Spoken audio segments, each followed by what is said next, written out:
इसको चेक करने की बात होगी आत्मज्ञान को, तो संभव नहीं है।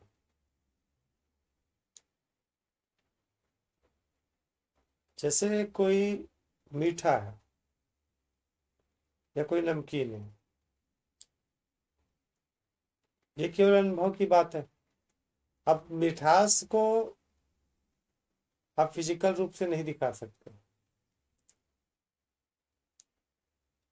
नमकीन को फिजिकल रूप से नहीं दिखा सकते, ये केवल अनुभूति पे होगा। तो आत्मज्ञान जो होता है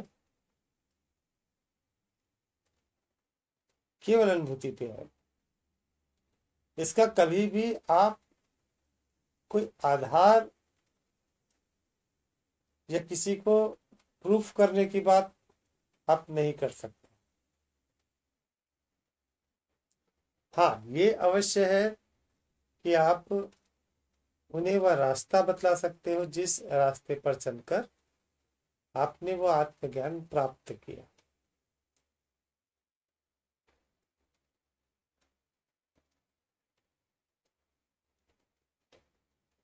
जैसे कोई कहता है कि मैं एक शुद्ध आत्मा हूं। अभी मैं एक शुद्ध आत्मा हूं,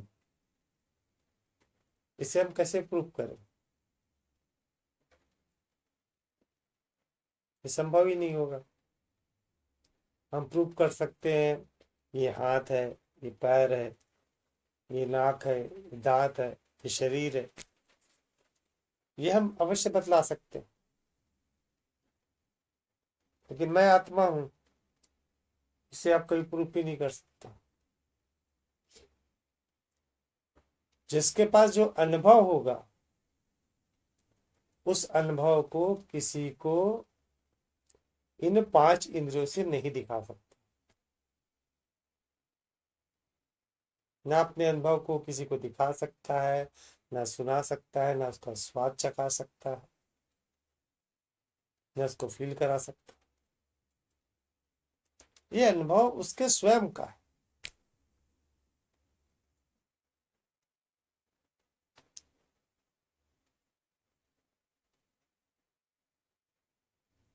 तो यहाँ पे वही बात आ जाती है, जैसे मैंने आप लोग के सामने रख दिया, अपना सारा अनुभव रख दिया, आत्मज्ञान रख दिया, किंतु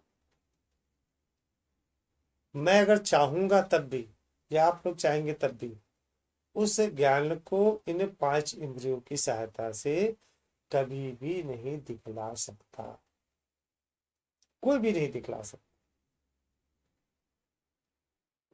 अष्टावक्र जी ने राजा जनक को मार्ग बतला,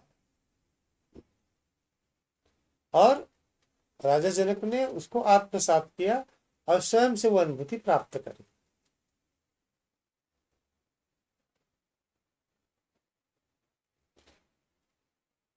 जिसे हम पुराणों में पढ़ते हैं ना, दिव्य दृष्टि,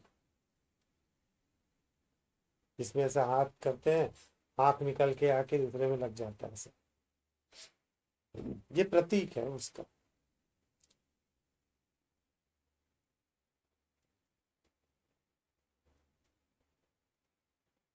न ही आपको अनुभव होगा, वो आप किसी और के साथ शेयर कर सकते हो, न ही अपनी बातों को आप साबित भी कर पाओगे, कभी भी नहीं कर पाओगे। केवल उनको अनुभव का रास्ता बतला पाओगे।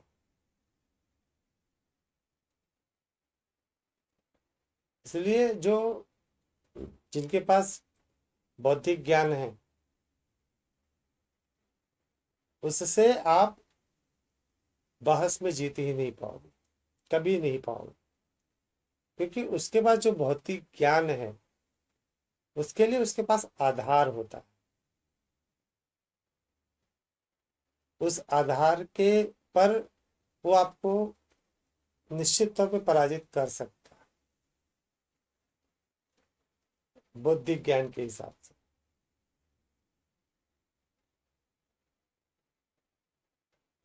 आपके सामने पेश कर देगा कि ये ऐसा है, अब इसको गलत सिद्ध करो, और आप गलत सिद्ध नहीं कर सकते क्योंकि वो पवित्र ग्रंथ है। उससे भी आपने प्राप्त किया ही है शिक्षा। क्या आप रामायण को गलत साबित कर पाओगे? किसी भी हाल में नहीं कर पाओगे, क्योंकि रामायण ही इतना पवित्र है, इतना चैतन्यित है। तो चेतना को तो आप अनुभव कर पा रहे हो। तो चेतना को आप अनुभव कर पा रहे हो तो आप उसे गलत सिद्ध ही नहीं कर पाओगे। अब उसके लिए यदि आप चाहेंगे कि मैं इसको गलत सिद्ध करूं, मैं इसको बतलाऊं, संभव ही नहीं होगा, क्योंकि आपका केवल अनुभूति है, केवल अनुभूति। उस अनुभूति पे आपको जाना होगा।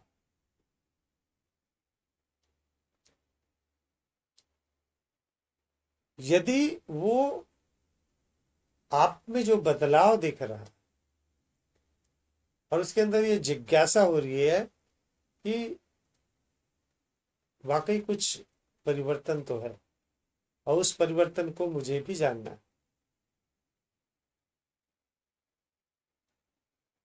और वो आपके बताए रास्ते पर चलने को तत्पर होता है, और आप उसे उसकी मंजिल पाने में, उसकी अनुभूति पाने में सहायता करते हो, तब वो निश्चित तौर पे आपकी बातों से सहमत होगा। किंतु एक सबसे बड़ी दिक्कत यह है, जिनके पास बुद्धि का ज्ञान होता है वो संतुष्ट होते हैं अपने ज्ञान से, और वो चाहते हैं उस बुद्धि के ज्ञान के आधार पर लोगों को पराजित करें। और यही स्थिति आत्मज्ञानी के पास भी आ जाती है कई बार। मैं सत्य जानता हूं, इसका सत्य झूठा है, और वहां से वो बहस में लगता है और वो अपनी बातों को साबित नहीं कर पाता। फिर वहां से उसके अंदर एक दुख का भाव, अहंकार का भाव, क्रोध का भाव उत्पन्न होने लगता है, और उसका जो आत्मिक ज्ञान है, आत्मिक अनुभूति है, क्षीण होने लगती है।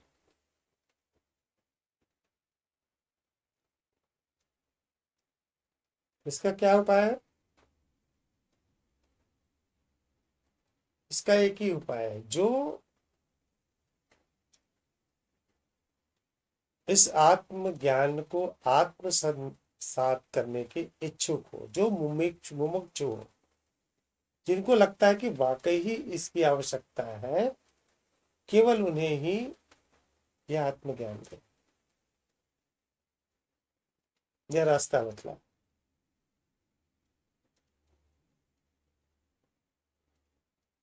यह कोई प्रसाद नहीं है कि हर किसी को बांटा जाए, कोई मिठाई नहीं है।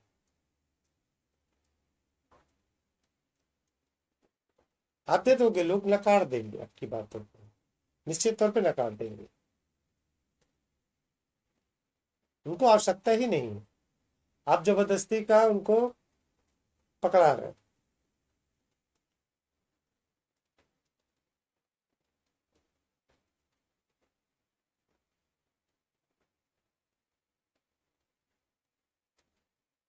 उनको चाहिए कि अध्यात्म के द्वारा उनकी भौतिक आवश्यकताओं की पूर्ति हो, जो आत्मज्ञान से संभव नहीं है।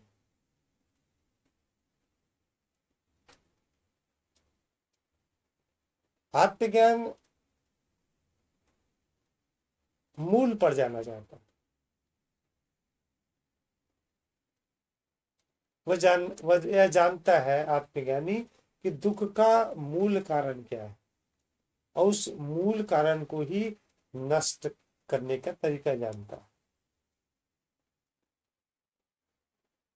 हर एक का दुख का मूल कारण क्या है? केवल मैं की भावना।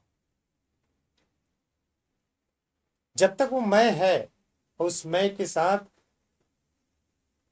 मन है और वहां से दुख उसके साथ हमेशा रहेगा। मैं रहेगा तो वो अपने मन के अनुरूप, अपनी स्मृतियों के अनुरूप, अपने स्वभाव के अनुरूप हर परिस्थितियों को अपने अनुसार चाहेगा।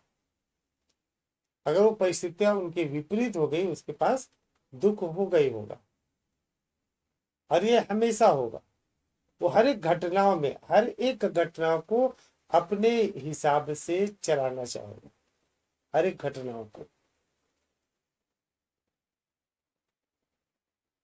और जब जब उसके हिसाब से घटनाएं होती है, उसके अंदर अहंकार बढ़ेगा, रजस बढ़ेगा, और जैसे उसके अनुसार से नहीं हुआ, उसके अंदर दुख उत्पन्न होगा। तो ऐसे जो व्यक्ति है, केवल पर्टिकुलर उस दुख को दूर करना चाहेंगे, किसी को टेंडर नहीं मिला,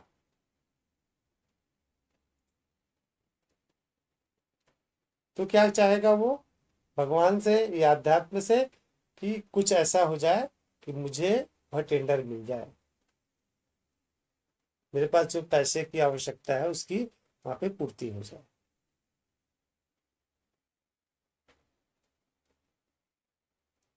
किसी का स्वास्थ्य का समस्या है तो अपने स्वास्थ्य के लिए आ जाएगा, कोई अपने बच्चों के लिए आ जाएगा, मेरे बच्चे की शादी हो जाए, या मेरे बच्चे का पढ़ाई अच्छा हो जाए, मेरे बच्चे की नौकरी लग जाए। केवल उतने, वो उसके मूल पे जाना ही नहीं चाहेगा कि दुख शुरू की शुरुआत क्यों हो रही है।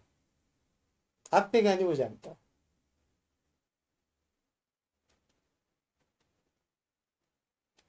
आत्मज्ञानी यह बतला सकेगा कि दुख का कारण आपका मैं है। मैं समाप्त होगा, मन शून्य हो जाएगा, और मन शून्य होगा तो आपके अंदर इच्छाएं समाप्त हो जाएगी।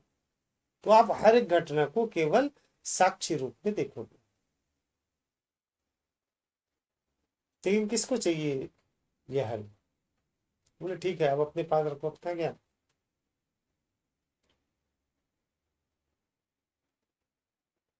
और आप हर एक को बांट रहे हो। आत्मज्ञान, आत्मज्ञान, आत्मज्ञान। किसको चाहिए? किसी को ना चाहिए।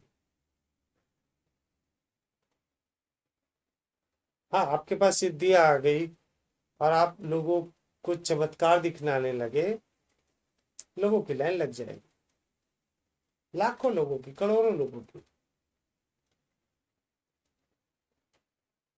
जितने बड़ा चमत्कार आपका होगा, उतने ही अधिक लोगों की लाइन रहेगी, क्योंकि उनको वही चाहिए। आज अभी इस वक्त जो उसके पास समस्या है, उस समस्या का निवारण।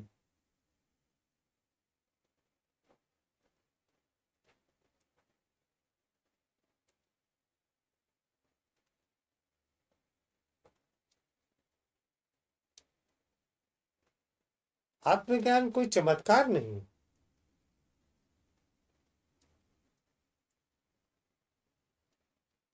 आत्मज्ञान का अर्थ है केवल और केवल स्वयं को जानना, और कुछ भी नहीं। कबीर साहब आत्मज्ञानी थे, उनको सब पता था, किंतु वो जीवन यापन के लिए जुलाहे का काम करते थे, कपड़ा बुनते थे,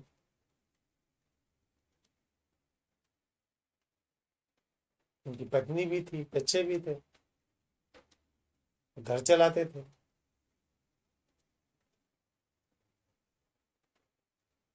तो उसमें कुछ बदलाव हुआ, कुछ चमत्कार हुआ? ऐसा नहीं हुआ कि वो आत्मज्ञानी हो गए तो वो राजाओं की तरह रहने लगे, जैसे हम देखते हैं, धन ऐश्वर्य उसके सामने। आत्मज्ञानी हो गए अर्थात उन्होंने स्वयं को जान लिया, बस इतना ही।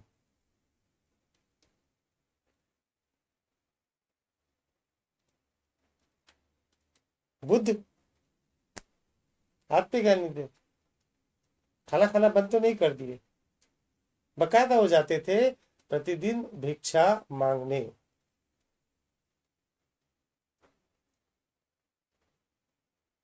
और वो भिक्षा लेके आते थे प्रतिदिन।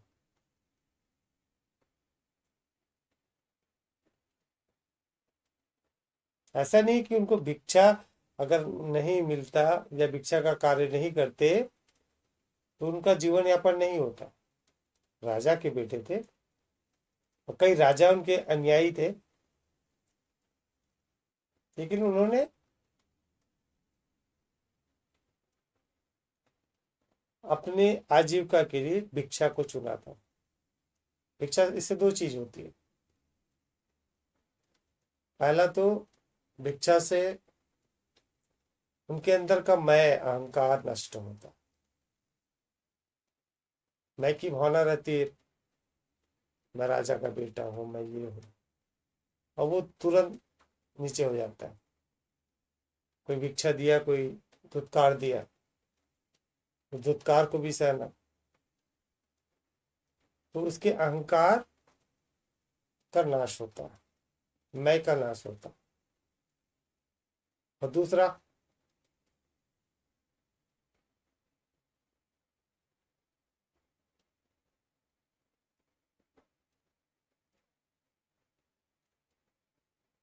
उनके अंदर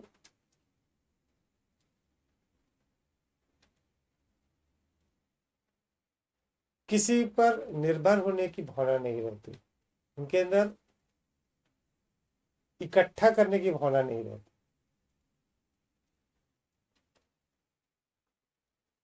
राजा अभी कोई देगा, कोई भी ला के दे देगा, ये 3 महीने का राशन रखो, तो क्या हो गया, उन्होंने उसके अंदर इकट्ठा करने की भावना हो गई।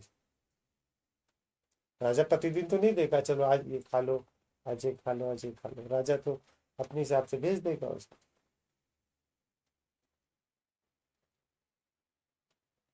तो माया मोह में फंसने का सवाल भी नहीं होता। उनके पास बहुत सारी जमीनें थी, वन मिले हुए थे उनको, उसमें वो खेती कर सकते थे, लेकिन अगर खेती करते तो वो उसी माया मोह में फंस जाते। मेरी जमीन, मेरी संपत्ति, मेरा अनाज, इन कारणों से उन्हें भिक्षा को चुना था। आत्मज्ञानी थे, आत्मज्ञानी होने से कुछ विशेष नहीं हुआ, केवल इतना ही हुआ, उन्होंने स्वयं को जान लिया।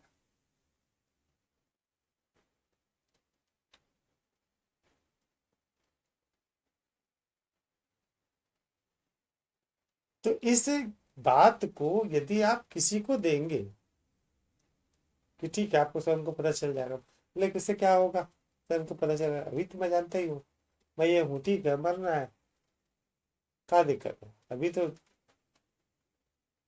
मेरी समस्या ये है, उसको दूर करना है बस। कौन पचड़े में पड़े कि मैं ये हूँ, मैं आत्मा हूँ। सब जानते हैं भैया, मरने के बाद आत्मा निकलती है, ऐसा होता है। अभी तो नहीं मर रहे हैं ना, कुछ चमत्कार है तो करके दिखाओ।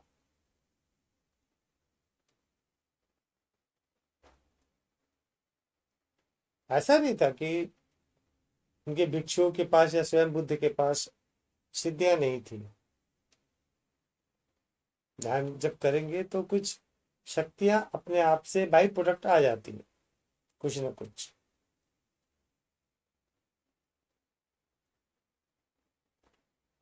लेकिन उस सिद्धियों के फेर में भी ना पड़ना। सिद्धियां है वो इस शरीर के लिए, शरीर नष्ट होगी, सिद्धियां भी नष्ट होगी निश्चित होगी। और हम अनश्वर को प्राप्त करने की बात कर रहे हैं, जो कभी नष्ट ना हो।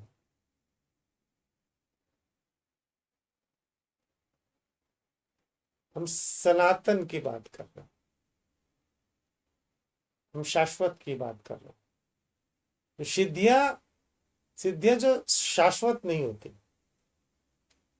वो पर्टिकुलर शरीर के लिए होती। और कोई आवश्यक नहीं है कि आत्मज्ञान होने से आपके अंदर सिद्धियां आ ही जाए। वो बाई प्रोडक्ट अपने आप से उपजती है। जब मस्तिष्क पूर्णतः सक्रिय होने लगता है, मस्तिष्क में असीमित ऊर्जा का संचार होने लगता है, और उस असीमित ऊर्जा से अनेकों सिद्धियां मिल सकती है। किसी को दूर तक सुनाई देने लगता है, वो बहुत अच्छा वक्ता हो जाता है, लोगों को आकर्षित करने लगता है। तो कोई किसी के भूतकाल को जानने लग जाता है। तमाम प्रकार की सिद्धि है। कोई लोगों के मन को पढ़ने लग जाता है।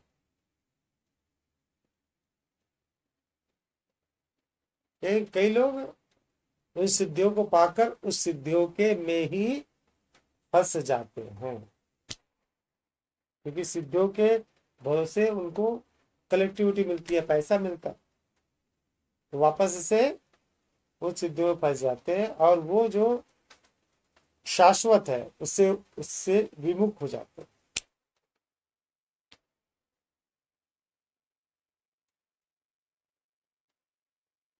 तो फिर उसमें क्या होता है ना, माया मिली ना राम, वो बीच के हो जाते हैं, अधर पे हो जाते हैं।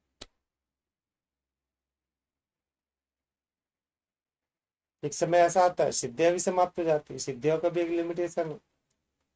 सिद्धियां आपकी तब तक है जब तक आपका मस्तिष्क सक्रिय है, क्या मस्तिष्क ऊर्जावान है।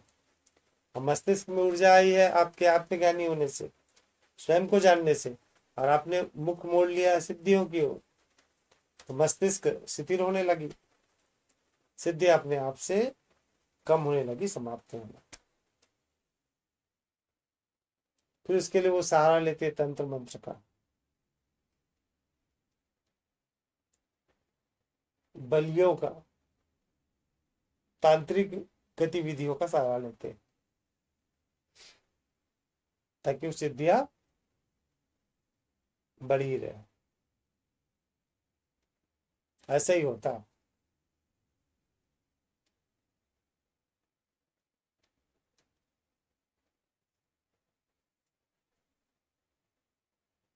आत्मज्ञान से कुछ मिलता नहीं है, बल्कि सब कुछ उठता है।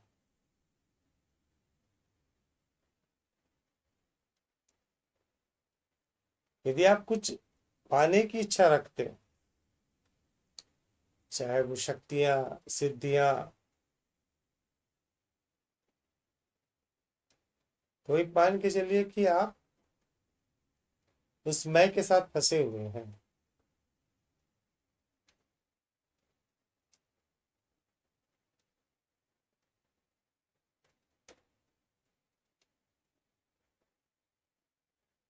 अपने या अपने ज्ञान का अभिमान, मैं सब कुछ जानता हूँ या जानती हूँ, ये भी आपके ईगो को सेटिस्फाई करने के लिए।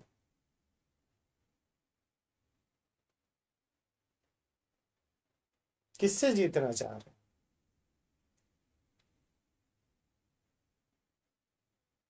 जिसे जीतना चाह रहे हैं वो भी तो वही चेतना, वही ऊर्जा है ना।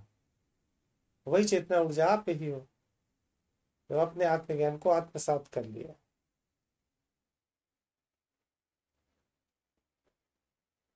तो जीतोगे किससे? स्वयं से ही जीतोगे। जब स्वयं से ही जीतना है, तो अपने स्वयं मैं को तो जीत लो।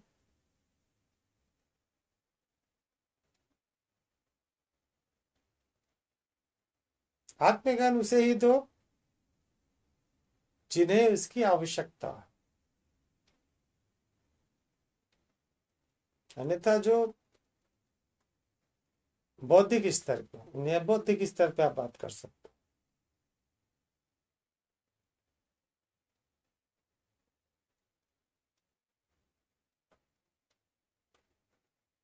आज आप लोग के पास प्रश्न नहीं होते,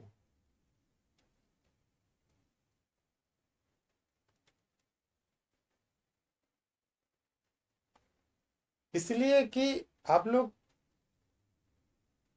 जो जो भी सुन रहे हो,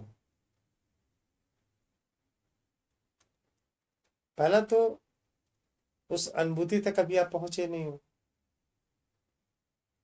उसमें अभी सफर बाकी है। तो उस बारे में प्रश्न करें कैसे?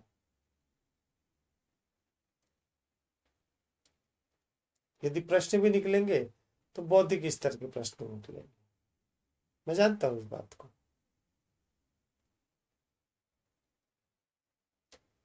अब बहुत ही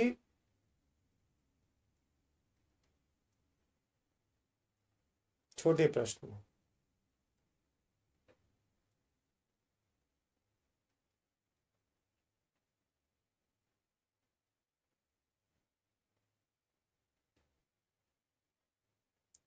आत्मज्ञान बुद्धि से परे है।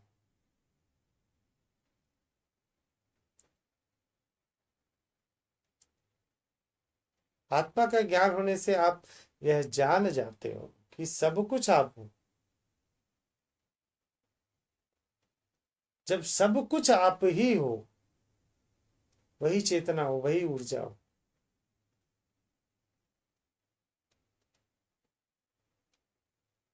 फिर जानने को बाकी क्या हो जाता है?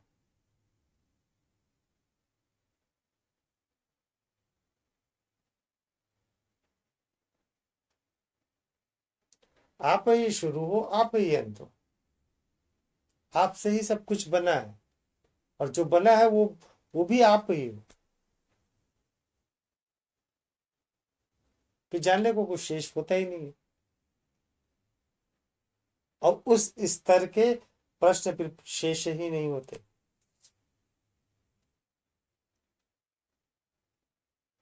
अधिक से अधिक आप सभी प्रश्न क्या कर सकते? कि आत्मा ऊर्जा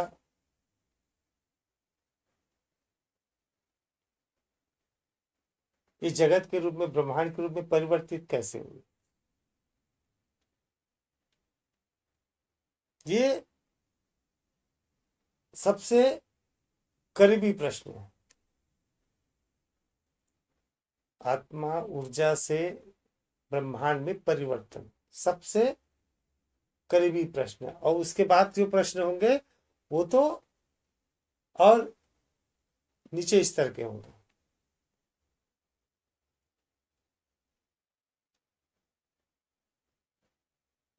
और उसकी बात तो हो ही चुकी है कई बार। मैंने नहीं, ये सब ने, चाहे गीता में भी पढ़ेंगे, अष्टावक्र गीता पढ़ेंगे, विवेक चूड़ामणि पढ़ेंगे, जो भी पढ़ेंगे, चाहे हम साइंस की भी बात करें, उसमें ही बिग बैंग थ्योरी के बारे में बताया गया, वहां से सब ब्रह्मांड बना है, ये भी वहां भी बताया गया। वो सारा चीज आपको मिलेगा।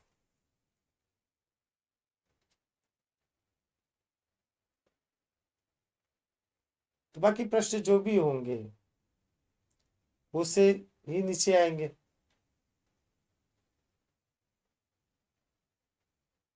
कि ये इसने क्या किया, तो ये ऐसा करेगा तो पाप का दंड क्या होता है, पुण्य क्या होता है, या मरने के बाद क्या होता है, पुनर्जन्म क्या होता है। ये सब एकदम छोटे प्रश्न।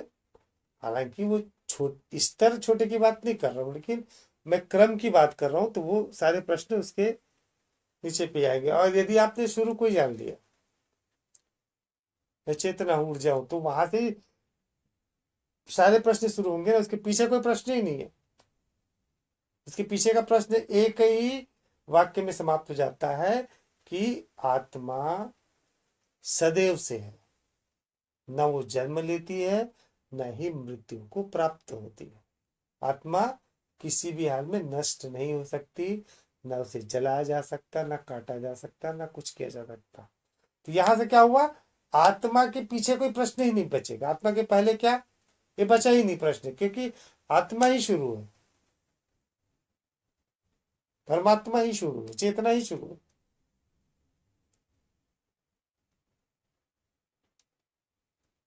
ये अवश्य है कि आत्मा सुप्त अवस्था में होती है और आत्मा जागृत होती है, परम शून्यता पहुंचती है, इसे हम केल्विन शून्य कहते हैं। इस पूरे ब्रह्मांड का तापमान -273 डिग्री। उस परम शून्यता में पहुंच के सब कुछ शून्य हो जाता है, कुछ भी शेष नहीं होता। और जब वो परम शून्यता की स्थिति में पहुंचती है, फिर वापस से वो डाइवर्ट होती है, उससे नीचे तो जा ही नहीं सकती, फिर डाइवर्ट हो जाती है, फिर वो क्रमशः उसके अंदर ऊर्जा का संचार होने लगता है, चेतना जागृत होने लगती है। और चेतना जब जागृत होती है, वहां से फिर सृष्टि का निर्माण होता है। ये बारंबार प्रक्रिया चलती है, अरबों खरबों सालों। अभी लगातार प्रक्रिया चल रही है, ऊपर अप अप अप अप, एक टाइम ऐसा आएगा, फिर नीचे नीचे नीचे नीचे, फिर ऐसा। तो उसके पीछे कोई प्रश्न ही नहीं बचता। प्रश्न यहीं से शुरू होता है बस। ब्रह्मांड की संरचना, ब्रह्मांड की उत्पत्ति, और उसके बाद के जो प्रश्न, उसके नीचे उसके नीचे उसके नीचे उसके नीचे। इसीलिए आप लोग के पास प्रश्न शेष ही नहीं होते, क्योंकि मैंने तो आप लोग के सामने वही रख दिया कि मैं चेतना हूं, मैं आत्मा हूं, कुछ भी ना बचा फिर। प्रश्न इसीलिए आप लोग के पास नहीं होते।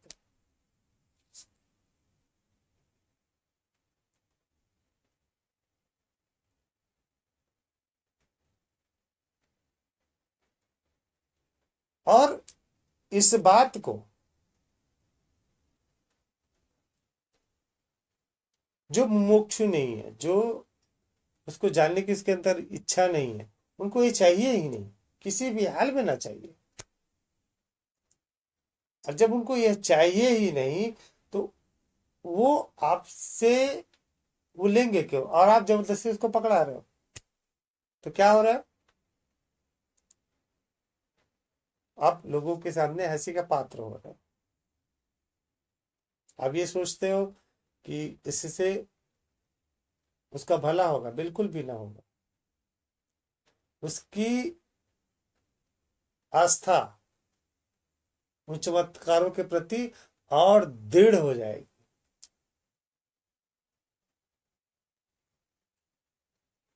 बोले तो ठीक है, ये सब चीज के लिए प्राप्त क्या किया इसने? स्वयं को जाना बस तो है, और क्या।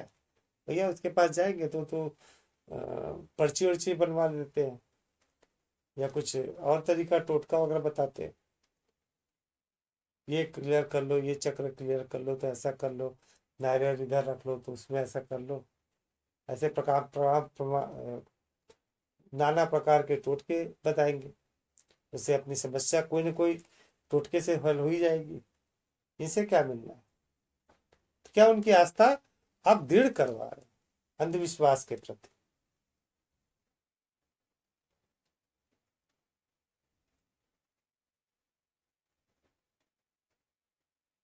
किसी भी संस्था का, बाबाओं का प्रचार होता है, आप देख लेना, उनका फोकस चमत्कारों पर ही होता है। तमाम प्रकार की कहानियां मिलेगी कि इसने ऐसा, देखो इसकी भगवान के पास गए थे तो इसने ये ऐसा चमत्कार किया और वो बच गए।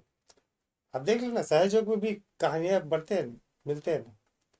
वो ऐसा किए तो फिर वहां से इनकी कृपा से ये इनका एक्सीडेंट बच गया, तो इनका हवाई जहाज में इनका एक्सीडेंट नहीं हुआ, तो यहाँ पे भूकंप आया और इतने सहजी बच गए। आप राजयोग में जाओगे, वहां पे भी चमत्कार मिलेंगे। आप ईसाइयों के पास जाओगे, वो भी चमत्कार की बात करेंगे। यहाँ पे जाओगे तो ऐसा ठीक हो जाता है। या मंदिरों में आपको चमत्कार की कहानी मिलेगी, शिरडी में जाओगे चमत्कार की कहानी मिलेगी। हर जगह पे केवल चमत्कार पे फोकस किया जाता है, क्योंकि लोगों को वही चाहिए। आत्मज्ञान की कोई बात ही नहीं करता। कृष्ण में भी वो चमत्कार ढूंढते हैं ना, कि भगवत गीता। किसने पढ़ा था भगवत गीता? कौन पढ़ता है बताओ? हाँ ना, कृष्ण की सारे चमत्कारों की कहानी उनको एकदम याद होगी, पूरी की पूरी। कि कृष्ण ने बकासुर को मारा, पूतना को मारा, कंस को मारा, तो सब जगह कृष्ण दिखाई दे रहे थे। फिर महाभारत में कृष्ण ने ऐसा किया, कृष्ण ने सुदर्शन चलाया, चमत्कार।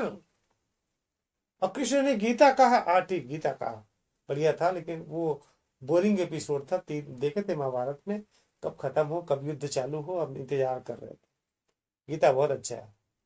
बस कर्मण्येवाधिकारस्ते मा फलेषु कदाचन यदा यदा ही धर्मस्य। बस एक दो सब पढ़ लिए, बस हो गया, अपना तो गीता जान गए। श्री राम ने इतना त्याग किया, पिता के लिए त्याग किया, तो जनता के लिए त्याग किया, आदर्श सामने रखे, मित्रता सामने रखी, ये सब कुछ नहीं भैया। उन्होंने चमत्कार किया, राक्षसों को मारा, इस राक्षस को मारा, कुंभकर्ण को मारा, रावण को मारा, चमत्कार। हनुमान जी ने भक्ति करी, वो कोई किसी को नहीं। हनुमान जी ने भैया पहाड़ उठा लिया, इतना बड़ा पहाड़ उठा लिया और पूरे लंका में आग लगा दी, चमत्कार। बस सबको केवल चमत्कार चाहिए, आत्मज्ञान किसी को ना चाहिए, शिक्षा किसी को ना दो, कोई शिक्षा किसी को ना चाहिए। बागेश्वर जी के पास जाते हैं मान लो, तो क्यों जाते हैं वो? हनुमान कथा सुनाते हैं, हनुमान कथा सुनने कोई ना जाता है, वो इंतजार करते हैं कब वो पर्ची बने, सिर्फ पर्ची के चमत्कार देखे। प्रदीप मिश्रा के पास वो टोटका सुनने जाते हैं, अच्छा इसमें पानी कितना चढ़ा है, वो पूरा कहानी सुना दे रहे, महादेव की पूरी कहानी सुना रहे, ठीक है, वो उसमें भक्ति आपका डेवलप होगा, ये होगा, कुछ नहीं, वो टोटका सुनने जाते हैं। अच्छा ये क्या बताएंगे, 3 पत्ती डालना है, अच्छा 3 पत्ती ये, उसके साथ लौंग डालना है, तो उसके साथ पानी में कितना बार पानी डालना है, इससे ये काम होगा। तो वो चमत्कारों पे फोकस है सबका, क्योंकि उनको अभी आज अभी इस वक्त जो समस्या है, उस समस्या को दूर करना है।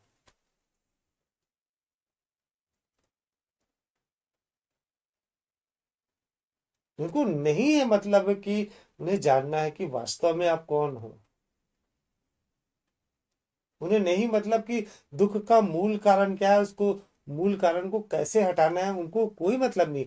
भैया मुझे टेंडर दिला सकोगे क्या? मेरे बच्चे का शादी करवा सकोगे क्या? क्या करूं टोटका कि मेरे बच्चे की शादी हो, कि मेरे बच्चे का एमबीबीएस में एडमिशन हो जाए, कि मेरे बच्चे का बच्चा हो जाए,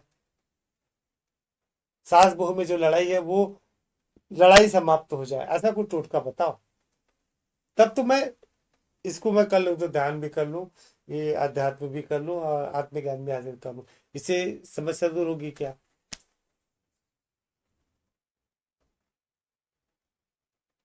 और आप चल चल दोगे मान लो किसी को बतलाने, कोई ना लेगा। आप उन्हें ही दो जिन्हें उनकी आवश्यकता है।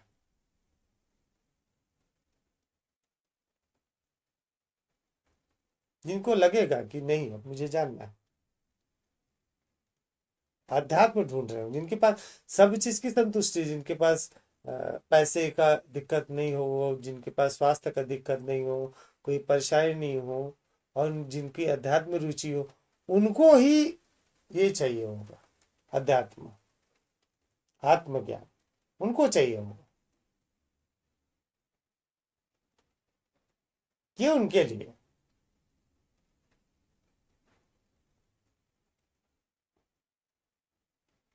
मैं कभी भी किसी को कोई टोटका बतलाने वाला नहीं हूं, कभी भी नहीं, कि ये टोटका कर लो आपका घुटना का दर्द ठीक होगा, ये टोटका कर लो आपका ये ठीक होगा। जो होगा होगा होगा, नहीं होगा नहीं होगा। मैंने जो प्राप्त किया, अगर वो आपको प्राप्त करना है, उसके लिए जो रास्ता है वो रास्ता मैं बतला सकता हूँ, उसमें आप सबकी सहायता कर सकता हूँ।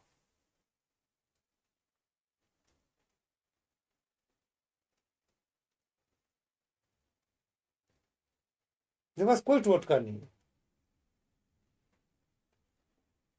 ना मुझे कोई सिद्धियां चाहिए, ना मुझे कोई चमत्कार चाहिए, कुछ भी ना चाहिए।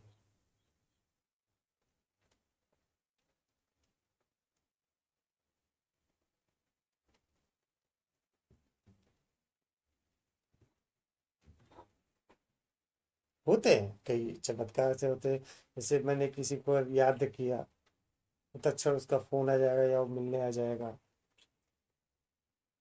मैं कोई चीज सोचा और कुछ समय पश्चात वो चीज सामने आ जाती है। तो ये इससे क्या हासिल होगा?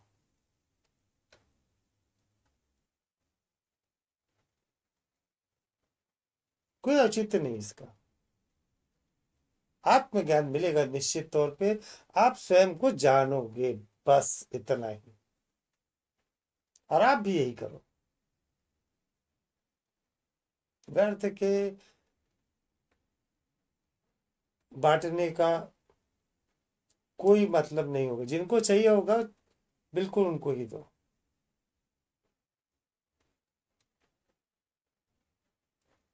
क्योंकि आपके पास उस ज्ञान को साबित करने का कोई तरीका नहीं है सिवाय अनुभूति के। सिवाय अनुभूति के कोई आपके पास साबित करने का तरीका है ही नहीं। आपकी अनुभूति केवल आपकी होगी, मेरी अनुभूति केवल मेरी होगी, उसकी अनुभूति केवल उसकी होगी।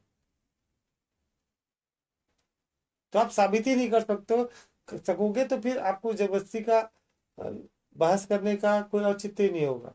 आप शास्त्रार्थ नहीं कर सकते, कोई फायदा नहीं। जिनको चाहिए बिल्कुल आप उनको बतलाओ, ये रास्ता है, ये तरीका है, आप कर लो, आपको भी वो अनुभूति मिल जाएगी। वो आप में परिवर्तन देखेंगे, आपके अंदर के परिवर्तन को देखकर उनके अंदर जिज्ञासा होगी।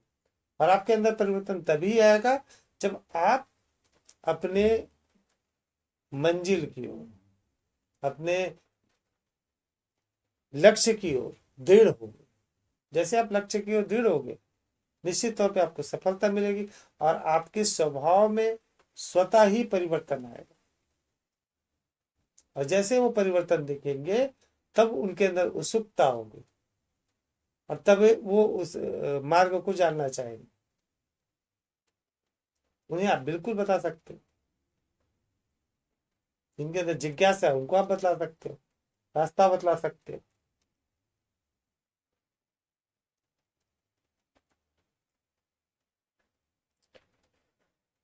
चलिए।